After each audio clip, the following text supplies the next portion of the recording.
हम जिएंगे और मरेंगे ये वतन तेरे लिए, दिल दिया है जान भी देंगे ये वतन तेरे लिए। सम्माननीय सभापति महोदय, बरण्य शिक्षक मंडली, उपस्थित सज्जन मंडली, मंचस्थ मुख्य अतिथि, मोर सान बड़ भाई और भौणी और सहपाठीगण, आज आम 75तम गणतंत्र दिवस पालन करुचु। एही अवसर रे मु देश प्रति, महाभारतीय जाति प्रति नम्र कृतज्ञता ज्ञापन करुछि। गण शब्दर अर्थ लोक माने और तंत्र शब्दर अर्थ शासन। आमे समस्त जानी जे आम देश 1947 मसीहा अगस्त 15 तारिख रे स्वाधीन होइतिला, किंतु 1950 मसीहा जनवरी 26 तारिख पर्यंत आम देश रे इंग्रेज प्रदत्त आईन कार्यकारी होइतिला। भारतर स्वतंत्र आईन खसड़ा बा संविधान सेते दिन पर्याय प्रणीत होई नथिला। समस्ते अनुभव कले जेहेतु आम देश स्वाधीनता हासिल करिछि, आमे निजर संविधान अनुसार देश शासन करवा उचित। संविधान प्रणयन सभा प्रतिष्ठित हला। यार मुख्य थिले भीमराव अंबेडकर, से थिले भारतीय संविधान जनक।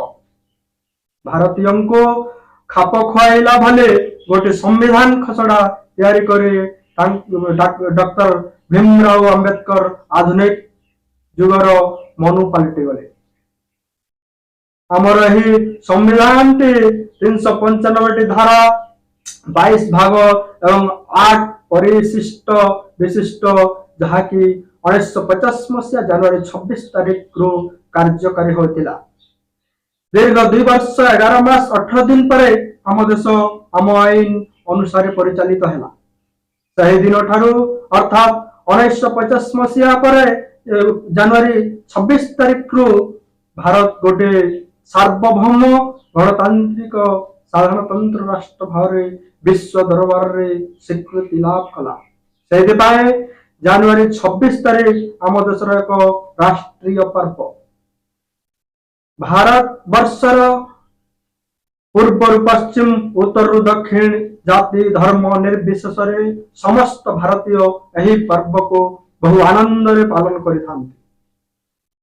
आम घरे जमिति पूजा पर्वण पिठापना हुए, साधारणतंत्र दिवस रे मध्य सुस्वादु खाद्य प्रस्तुत हुए।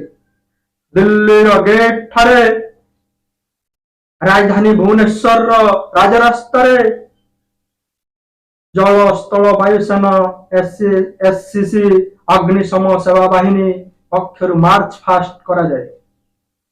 तिरंगा झंडा उत्तोलित हुआ पर देशवासी तथा राज्यवासी को वार्ता प्रदान करिथांती। विभिन्न राज्यर लोकनृत्य दिल्ली ठारे रंगारंग कार्यक्रम रे अंश ग्रहण करिथांती। सारा देश रे विद्वान वीर सैनिक दक्ष पुलिस मान को ही पवित्र दिवस रे पुरस्कृत करा जाए।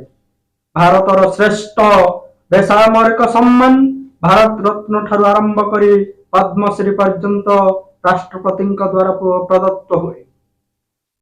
जनता जनार्दन उद्देश्य यही उत्सव होता है। तिरंगा झंडा तले समस्त एकजुट हो भारतर कोण अनुकोण रे सम्मान जनाई।